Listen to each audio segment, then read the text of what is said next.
નમસ્કાર, પ્રણામ, સ્વાગત છે તમારું અમારી યુટ્યુબ ચેનલમાં। મિત્રો, આજની કહાનીનું નામ છે વૃદ્ધાવસ્થાની સચ્ચાઈ।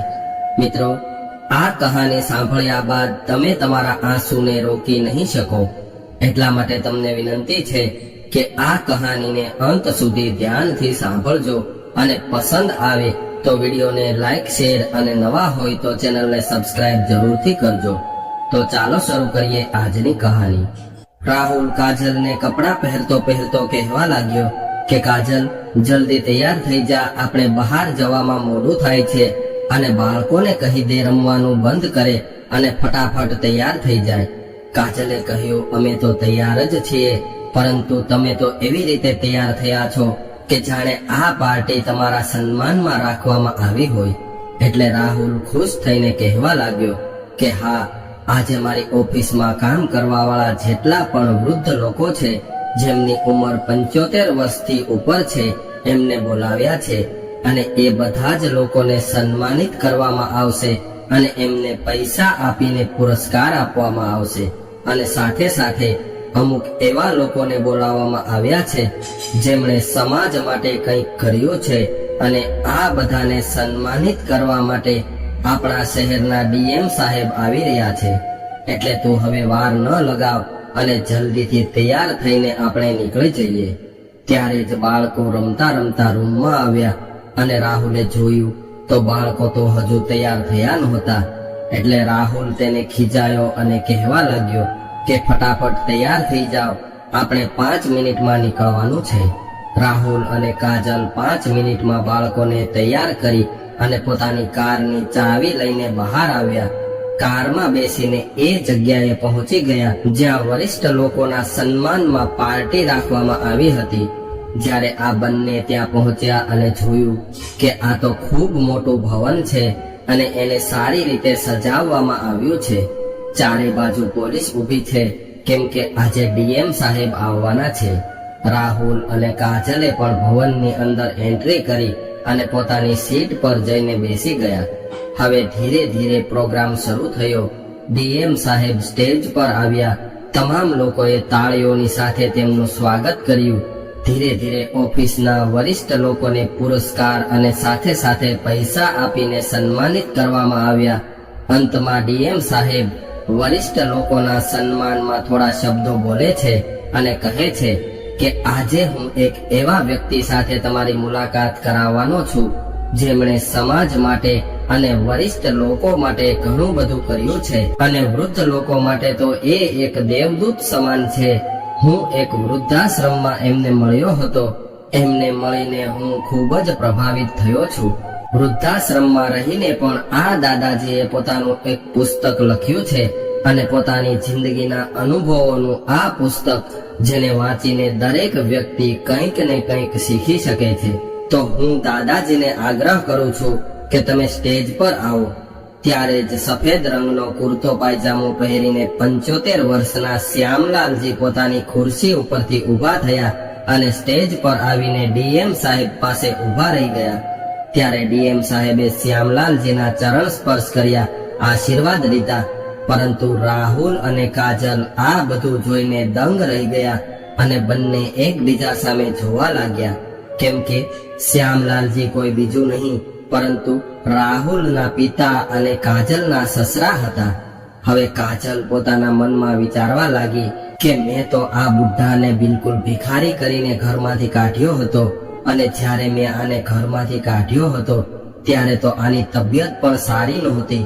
ત્યારે તો એવું લાગી રહ્યું હતું કે આ બુઢો 2-5 દિવસમાં મરણ પામશે, પરંતુ આ બુઢો તો અમારી સામે તંદુરસ્ત થઈને ઊભો છે અને ફક્ત ઊભો જ નથી પરંતુ ડીએમ સાહેબના હાથે પુરસ્કાર લઈ રહ્યો છે। શ્યામલાલજીને જોઈને કાજલ અને રાહુલ હેરાન રહી ગયા। કાજલ રાહુલને કહેવા લાગી, આ બુઢ્ઢાએ એવું શું કરી દીધું છે કે એને સન્માન મળી રહ્યું છે અને આટલા બધા પૈસા મળી રહ્યા છે? જ્યારે આપણી સાથે રહેતો હતો ત્યારે તો ખાટલામાં પડ્યો રહેતો, મફતના રોટલા તોડતો હતો, બિલકુલ નિકમ્મો હતો, કોઈ કામ તો કરતો નહોતો। જ્યારે જુઓ ત્યારે બીમાર પડી જતો અને આપણે જ એની સારવાર કરવાનો ખર્ચો ઉઠાવવો પડતો।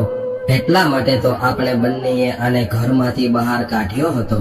ત્યારે રાહુલ પણ એ દિવસને યાદ કરવા લાગ્યો જ્યારે સવારમાં તેમની પિતાજી સાથે ખૂબ જ માથાકૂટ થઈ હતી. શ્યામલાલજીની ઘણા દિવસથી તબિયત સારી નહોતી. તે પોતાના પુત્રને વારે વારે કહી રહ્યા હતા કે મને કોઈ ડોક્ટર પાસે લઈ જા, અને કદાચ તું મને ન લઈ જઈ શકે એમ હોય તો મને થોડા પૈસા આપી દે, એટલે હું પોતે જ ઓટો રિક્ષામાં બેસીને દવાખાને જઈ આવીશ. પરંતુ કાજલ આવીને ના પાડી દેતી હતી કે તમારે દવાખાને જવાની કોઈ જરૂર નથી, તમે તો જાણી જોઈને પલંગ પર પડ્યા રહો છો. એટલે શ્યામલાલજી કહેવા લાગ્યા કે મારી તબિયત સારી નથી રહેતી, એટલા માટે દવાખાને જવાનું કહી રહ્યો છું. ત્યારે કાજલે કહ્યું કે અમારી પાસે ફાલતુના એટલા બધા પૈસા નથી હોતા કે તમારા પર લૂંટાવતા રહીએ, અને ના તો અમારી પાસે એટલો સમય હોય છે. વહુની આવી વાત સાંભળીને શ્યામલાલજી ચૂપચાપ પોતાના રૂમમાં જતા રહ્યા, કેમ કે હવે તો દીકરાને કહેવાનો પણ કોઈ ફાયદો નહોતો. પુત્ર પણ એની પત્નીની દરેક વાત માનતો હતો. પુત્રને એના પિતાનું દુઃખ અને તકલીફ દેખાતી નહોતી. જેવું એની પત્ની કહેતી હતી એવું જ એ સાંભળતો હતો. બીજા દિવસે રાહુલ શ્યામલાલજીના રૂમમાં આવ્યો અને કહેવા લાગ્યો કે અમે લોકો ફિલ્મ જોવા જઈએ છીએ. આજે બાળકોને રજા છે અને મારે પણ ઓફિસમાં રજા છે, એટલે બહાર ફરવા જઈએ છીએ, અને અમે બહાર હોટલમાં જમીને આવવાના છીએ, અને તમારું જમવાનું ફ્રીજમાં રાખ્યું છે. સાંજે વધારે બની ગયું હતું એટલે ફ્રીજમાં મૂક્યું છે, એટલા માટે એ જમવાનું તમે ખાઈ લેજો. રાહુલે ના તો એમના પિતાજીને એની તબિયત વિશે કંઈ પૂછ્યું કે ન એની પાસે બે ઘડી બેસીને કોઈ વાત કરી. બસ પોતાનું ફરમાન સંભળાવીને જતો રહ્યો. શ્યામલાલજીને પોતાના પુત્રનું આવું વર્તન બિલકુલ પસંદ ન આવ્યું અને વિચારવા લાગ્યા કે અત્યાર સુધી તો હું સ્વસ્થ હતો, એટલે ઘરના તમામ કામ કરતો હતો, અને કામ કરતો હતો ત્યારે તો વહુ અને દીકરાને હું સારો લાગતો હતો, પરંતુ આજે થોડો બીમાર પડી ગયો એટલે મારી વહુ અને દીકરાએ તો મારાથી મોઢું ફેરવી લીધું છે. તેમણે એટલો પણ વિચાર ન કર્યો કે મારા વૃદ્ધ પિતાની તબિયત સારી નથી તો આજે ઘરે રોકાઈ જઈએ, એને કંઈક જમવાનું બનાવીને ખવડાવીએ. પરંતુ નહીં, મારા પુત્ર અને વહુને તો આ બધું નાટક લાગે છે.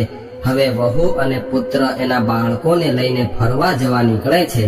કાજલ જતા સમયે એના સસરાજીને સમજાવતી ગઈ કે તમારે ઘરમાં જ્યાં ત્યાં ઘૂમવાની જરૂર નથી, તમે તમારા રૂમમાં જ બેસી રહેજો, ફ્રીજમાંથી જમવાનું લઈને જમી લેજો, અને ઘરના કોઈ પણ સામાનને હાથ પણ લગાવતા નહીં. હું જેવું ઘર મૂકીને જાઉં છું એવું જ રહેવું જોઈએ. આટલું કહીને આ બંને નીકળી ગયા. હવે બપોર થયું હતું અને શ્યામલાલજીને ભૂખ લાગી હતી. તેઓ ખૂબ મુશ્કેલીથી પોતાની લાકડી ઉઠાવીને રસોડામાં ગયા.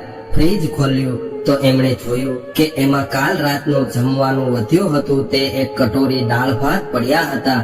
ઠંડા થયેલા દાળ ભાત જોઈને શ્યામલાલજીને થોડી વાર માટે તો ખાવાનું મન ન થયું, પરંતુ શું કરે, ખૂબ જ ભૂખ લાગી હતી, એટલા માટે તેઓ આ ઠંડા થઈ ગયેલા દાળ ભાત ખાવા માટે મજબૂર હતા. શ્યામલાલજીએ આ વાસી ખાવાનું ખાઈ લીધું, પરંતુ આ વાસી ભોજન ખાધા બાદ શ્યામલાલજીની તબિયત વધારે બગડી ગઈ. એમના પેટમાં તો પહેલાથી જ ઇન્ફેક્શન હતું, જેના લીધે તેને આટલા દિવસોથી તાવ આવી રહ્યો હતો. તેમણે તેના પુત્રને દવાખાને જવાનું ઘણી વાર કીધું હતું, પરંતુ પુત્ર એને દવાખાને ન લઈ ગયો, અને હવે વાસી ખાવાનું ખાવાથી તેમને ઉલટી થવા લાગી. જ્યાં સુધીમાં તે વોશરૂમમાં પહોંચે ત્યાં તો એને ઉલટી થઈ ગઈ હતી. હવે ઉલટી થવાના લીધે રસોડું ખરાબ થઈ ગયું. આસપાસમાં સામાન પડેલો હતો તેને પણ ચાટા ઉડ્યા. આ જોઈને શ્યામલાલજી રસોડામાં સફાઈ કરવા માટે સાવરણી અને પોતું લઈને આવ્યા. ત્યાં તો એનો પુત્ર અને વહુ પણ મૂવી જોઈને આવી ગયા. કાજલે આવીને જોયું કે આખા ઘરને આ બુઢ્ઢાએ ખરાબ કરી દીધું છે. આજુબાજુમાં મૂકેલી તમામ વસ્તુઓને પણ ખરાબ કરી દીધી છે. આ જોઈને કાજલને ખૂબ જ ગુસ્સો આવ્યો અને તે ચિલ્લાવા લાગી અને શ્યામલાલજીને કહેવા લાગી કે નીકળી જાઓ અત્યારે ને અત્યારે મારા ઘરમાંથી બહાર. તમે તો આખા ઘરને ગંદુ કરી રાખ્યું છે. હું તમને કેટલા સમજાવીને ગઈ હતી કે ઘરને ગંદુ નહીં કરતા, પરંતુ તમને તો કોઈ વાત સમજાતી જ નથી. ત્યારે શ્યામલાલજી રાહુલ તરફ કંઈક કહેવાની દ્રષ્ટિથી જોવા લાગ્યા, પરંતુ રાહુલ પણ શ્યામલાલજીને ચિલ્લાઈને કહેવા લાગ્યો કે તમને કહ્યું હતું કે તમે તમારા રૂમમાં જ રહેજો, તો પછી બહાર નીકળવાની શું જરૂર હતી? તમે તો આખા ઘરને ગંદુ કરીને રાખી દીધું છે. તમારી તો જરાક તબિયત ખરાબ થાય એટલે તમે આખા ઘરને માથા ઉપર ઉઠાવી લ્યો છો. હવે મારાથી તમારા આ રોજ રોજના નખરા નથી સહન થતા. તમે તો શાંતિથી જીવતા નથી અને અમને પણ શાંતિથી જીવવા દેતા નથી. આનાથી તો સારું હોત કે માની જગ્યાએ તમે મરી ગયા હોત. માં જીવતી હોત તો ઘરમાં થોડું કામ તો કરતી હોત. તમે તો બસ ઘરમાં પડ્યા રહો છો. તમે જ્યારથી પ્રાઇવેટ સ્કૂલમાં ભણાવવાનું બંધ કર્યું છે ત્યારથી બધો જ ખર્ચો મારે જ કરવો પડે છે. રાહુલની આવી વાત સાંભળીને શ્યામલાલજીની ધીરજ તૂટી ગઈ. તેનાથી હવે સહન નહોતું થઈ રહ્યું. વહુ અને દીકરો તેની સાથે થોડી ઘણી પણ હમદર્દી રાખવાના બદલે તેમની સામે ઉલટું સીધું બોલી રહ્યા હતા. વહુ અને દીકરાને ખબર હતી કે મારી તબિયત ખરાબ છે, તો પણ મને એકલો છોડીને મૂવી જોવા જતા રહ્યા. આ લોકોને જરા પણ એમના વૃદ્ધ પિતાની ચિંતા નથી. મેં મારા પુત્ર માટે શું શું નથી કર્યું. હું એક પ્રાઇવેટ સ્કૂલમાં હિન્દી ટીચર હતો. મારી પાસે એટલા પૈસા પણ નહોતા. મેં જેમ તેમ કરીને થોડા ઘણા પૈસા બચાવીને મેં મારા દીકરાને ભણાવ્યો ગણાવ્યો. એને એટલો લાયક બનાવ્યો કે આજે આવડી મોટી નોકરી કરે છે, સરકારી ઓફિસર છે. તો પણ તે પોતાના વૃદ્ધ પિતાની જરાક પણ ઇજ્જત નથી કરતો. શ્યામલાલજી પોતાના પુત્ર અને વહુને કંઈ નથી કહેતા, કેમ કે એમને ખબર છે કે તે કંઈ પણ કહેશે તો વહુ અને દીકરો એનો વિરોધ કરવાના છે. શ્યામલાલજીની વાતને ઘરમાં કોઈ સમજવા વાળું હતું નહીં. હવે શ્યામલાલજી પોતાના રૂમમાં આવ્યા. થોડીવાર માટે ખુરશી પર બેસી ગયા અને વિચાર કરવા લાગ્યા. ત્યારબાદ તેમણે એક બેગ ઉઠાવ્યો અને બેગમાં પોતાના 2 જોડી કપડાં ભર્યા અને પોતાની ડાયરી અને કલમ ઉઠાવી લીધી, કેમ કે તેમને ડાયરી લખવાનો ખૂબ જ શોખ હતો. હવે શ્યામલાલ પોતાની લાકડી લઈને ઘરેથી નીકળી ગયા. થોડા આગળ જઈને તેમણે તેના એક જૂના મિત્રને ફોન કર્યો, જે ઘણા સમયથી એક વૃદ્ધાશ્રમમાં રહેતો હતો. તેની સાથે વાત કરતા કરતા કહેવા લાગ્યા કે હું પણ વૃદ્ધાશ્રમમાં આવવા માંગુ છું. આવી રીતે શ્યામલાલજી તેના મિત્રના વૃદ્ધાશ્રમમાં પહોંચી ગયા અને ત્યાં રહીને પોતાના જીવનના અંતિમ સમયને વિતાવવા લાગ્યા. અને ત્યાં રહીને શ્યામલાલજી પોતાની ડાયરી લખતા રહેતા, જેમાં તેઓ પોતાના જીવનના અનુભવો લખતા હતા. તેમની પત્ની સાથે રહેવાનો અનુભવ, પોતાના પુત્ર અને વહુના કડવા અનુભવો, વૃદ્ધાવસ્થાની સચ્ચાઈનો અનુભવ. તેમણે પોતાના જીવનના દરેક સમયના અનુભવો આ ડાયરીમાં લખ્યા હતા. એક દિવસ શ્યામલાલજીના મિત્રએ આ ડાયરી વાંચી લીધી અને ડાયરી વાંચીને શ્યામલાલજીને સલાહ આપી કે તમે તો ખૂબ જ સારી ડાયરી લખી છે. અરે, તમે જે આ ડાયરીમાં લખ્યું છે એ તો તમામ માતા પિતાની વૃદ્ધાવસ્થાનું દર્દ છે. દરેક માતા પિતા આ દુઃખ દર્દમાંથી ગુજરે છે. અરે શ્યામલાલજી, તમે તો જીવંત રૂપથી એક દુઃખી પિતાની કહાની આ ડાયરીમાં લખી છે. તમે એક કામ કરો, આ ડાયરીને એક બુકના રૂપમાં છપાવી દો, જેનાથી બીજા માતા પિતાઓ તમારી ડાયરીમાંથી કંઈક શીખી શકે અને પોતાના પુત્ર અને પુત્રવધુના અત્યાચારોથી બચી શકે. અને તમે આ વૃદ્ધાશ્રમમાં રહીને તમામ લોકોની કેટલી સહાયતા કરો છો તે હું 1 વર્ષથી જોઈ રહ્યો છું. તમે દરેક લોકોની સહાયતા કરવા માટે હંમેશા તત્પર રહો છો. દરેક વ્યક્તિ તમારા સારા સ્વભાવથી પ્રભાવિત છે. આટલી મોટી ઉંમર હોવા છતાં પણ તમે ખૂબ જ તંદુરસ્ત છો અને હંમેશા દરેક લોકોને સકારાત્મક રહેવાની સલાહ આપો છો અને દરેક લોકોનું મનોરંજન કરો છો. હવે શ્યામલાલજીને તેમના મિત્રની વાત પસંદ આવી અને બીજા દિવસે તે પોતાના મિત્ર સાથે પોતાની ડાયરીને એક બુકના રૂપમાં છપાવવા માટે નીકળી ગયા. થોડા દિવસ બાદ આ બુક છપાઈ ગઈ અને માર્કેટમાં આવી ગઈ. ધીરે ધીરે આ પુસ્તક એટલું બધું ધૂમ મચાવવા લાગ્યું કે દરેક વ્યક્તિ આ પુસ્તક ખરીદવા માંગતો હતો. આ પુસ્તકનું નામ શ્યામલાલજીએ વૃદ્ધાવસ્થાની સચ્ચાઈ રાખ્યું હતું. તમામ લોકો આ પુસ્તકને ખૂબ જ પસંદ કરી રહ્યા હતા. હવે ધીરે ધીરે શ્યામલાલજીનું ખૂબ જ નામ થવા લાગ્યું હતું અને આજે તો એ સ્થિતિએ પહોંચી ગયા હતા કે શહેરના ડીએમએ ખુદ શ્યામલાલજીનું નામ એક વરિષ્ઠ વ્યક્તિઓના લિસ્ટમાં સન્માનિત કરવા માટે લીધું હતું. નમસ્કાર દોસ્તો, આવા અવાજ સાથે શ્યામલાલજીએ હાથમાં માઇક લઈને સ્ટેજ પર બોલવાનું શરૂ કર્યું ત્યારે તમામ લોકોનું ધ્યાન શ્યામલાલજી તરફ થયું. રાહુલ અને કાજલ પણ શ્યામલાલજીને જોવા લાગ્યા. હવે શ્યામલાલજી કહેવા લાગ્યા કે મેં જે પુસ્તક લખ્યું છે એ પુસ્તક જ નથી, પરંતુ એક હકીકત છે. આજના સમાજમાં ઘણા બધા ઘરોમાં માતા પિતા સાથે દુર્વ્યવહાર થાય છે.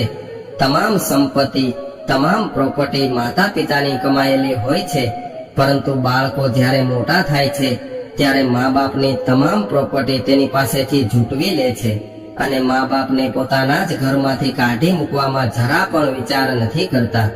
હું પણ આ બધી જ પરિસ્થિતિઓમાંથી ગુજરી ચૂક્યો છું. શ્યામલાલજી હવે આગળ કંઈ નથી કહેતા અને ધન્યવાદ કરતા કહેવા લાગ્યા કે તમે બધા લોકો આ પુસ્તકને એકવાર જરૂર વાંચજો, તમને ખૂબ જ પસંદ આવશે. હવે ડીએમ સાહેબ પણ શ્યામલાલજીની ખૂબ જ પ્રશંસા કરવા લાગ્યા અને ડીએમ સાહેબે ખુદ શ્યામલાલજીના આ પુસ્તકનું પ્રમોશન કર્યું અને સાથે સાથે તેમને પુરસ્કાર અને પૈસાના રૂપમાં 20 લાખ રૂપિયા આપ્યા. જ્યારે રાહુલ અને કાજલે 20 લાખ રૂપિયાનો ચેક શ્યામલાલજીના હાથમાં જોયો તો આ બંનેની આંખોમાં લાલચ જાગવા લાગી. ફરીવાર આ બંને એકબીજા સામે જોવા લાગ્યા અને અંદરો અંદર ઈશારા કરવા લાગ્યા. હવે આખો પ્રોગ્રામ સમાપ્ત થયા બાદ તમામ લોકો ઘરે જવા લાગ્યા ત્યારે રાહુલ અને કાજલ શ્યામલાલજી પાસે આવ્યા. એટલે શ્યામલાલજી પુત્ર અને પુત્રવધૂને સામે જોઈને આશ્ચર્યમાં પડી ગયા, પરંતુ શ્યામલાલજીના મનમાં એના દીકરા અને વહુ પ્રત્યે અમુક કડવી યાદો પણ હતી, પરંતુ તેમણે તેના પુત્ર અને પુત્રવધૂને માફ નહોતું કર્યું. એટલા માટે તેઓ દીકરા અને વહુને જોઈને પોતાનો રસ્તો બદલીને બીજી તરફ ચાલવા લાગ્યા. ત્યારે જ કાજલ અને રાહુલે શ્યામલાલજીના પગ પકડી લીધા અને કહેવા લાગ્યા કે પિતાજી, અમને માફ કરી દો, અમારાથી ખૂબ મોટી ભૂલ થઈ ગઈ હતી. હવે તમે અમારા ઘરે આવો અને અમારી સાથે રહો. અમે તમારું ખૂબ જ ધ્યાન રાખશું. અમને અમારા કરેલા પર ખૂબ જ પસ્તાવો થઈ રહ્યો છે. તમે ઘરની બહાર એકલા કેવી રીતે રહેશો? અને હવે તો તમારી પાસે આટલા બધા પૈસા છે અને તમે આટલા વૃદ્ધ થઈ ગયા છો. સમાજમાં અલગ અલગ પ્રકારના લોકો રહે છે. ખબર નહીં કોઈની ખરાબ નજર તમારા પૈસા પર પડી જાય એટલે તમે કેવી રીતે સંભાળી શકશો? એટલા માટે તમે તમારા પુત્ર અને પુત્રવધૂના ઘરે આવો. અમે તમને અમારા ઘરમાં સારી રીતે સાચવશું, તમારી સેવા કરશું અને તમારા પૈસા પણ સુરક્ષિત રહેશે. પરંતુ શ્યામલાલજી પોતાના દીકરા અને વહુને સારી રીતે જાણતા હતા, એટલે તેમણે કહ્યું કે વહુ, તમારે મારા પૈસાની બિલકુલ ચિંતા કરવાની જરૂર નથી. મેં તો પહેલાથી જ વિચારી લીધું છે કે મારે મારા પૈસાનું શું કરવાનું છે. હું અત્યારે જ્યાં રહું છું ત્યાં જ મારા બધા જ પૈસા લગાવી દઈશ. અને રહી વાત મારી ચિંતાની, તો હવે 1 વર્ષ બાદ તમને મારી ચિંતા થઈ રહી છે. આ 1 વર્ષ સુધી તમે બંને ક્યાં હતા? જે દિવસથી હું ઘરેથી નીકળ્યો છું એ દિવસથી તમે બંનેએ મને એક વાર પણ શોધવાની કોશિશ પણ નથી કરી. એક વાર પણ એવું નથી જાણ્યું કે તમારા પિતાજી જીવતા છે કે મરી ગયા છે. અને આજે મારા હાથમાં તમે 20 લાખ રૂપિયા જોઈને તમને મારી ચિંતા થવા લાગી છે. શ્યામલાલજીની આવી વાતો સાંભળીને દીકરા અને વહુને શરમ આવવા લાગી. શ્યામલાલજી તેના દીકરા અને વહુને છોડીને આગળ નીકળી ગયા. દીકરો અને વહુ શ્યામલાલજીને જતા જોઈ રહ્યા. હવે આ બંનેને એવું લાગી રહ્યું હતું કે તેના હાથમાં આવેલા પૈસા છટકીને જતા રહ્યા. હવે શ્યામલાલજી કારમાં બેસીને પોતાના વૃદ્ધાશ્રમમાં જતા રહ્યા. વૃદ્ધાશ્રમના તમામ લોકો શ્યામલાલજી પર ગર્વ કરી રહ્યા હતા કે ડીએમ સાહેબે પુરસ્કાર આપ્યો છે અને સાથે જ 20 લાખ રૂપિયા પણ આપ્યા છે. અને સૌથી મોટી વાત તો એ છે કે શ્યામલાલજીએ આ બધા જ પૈસા વૃદ્ધાશ્રમના વિકાસ માટે દાનમાં આપી દીધા છે, જેનાથી આપણા બધાની જિંદગીમાં સુધારો થઈ શકે. તમામ લોકો શ્યામલાલજીના વખાણ કરવા લાગ્યા અને તાળી વગાડીને તેને બિરદાવવા લાગ્યા. તો મિત્રો, આજની કહાની તમને કેવી લાગી કોમેન્ટ કરીને જરૂર જણાવજો, અને પસંદ આવી હોય તો વિડીયોને લાઈક, શેર અને નવા હોય તો ચેનલને સબસ્ક્રાઇબ જરૂરથી કરજો.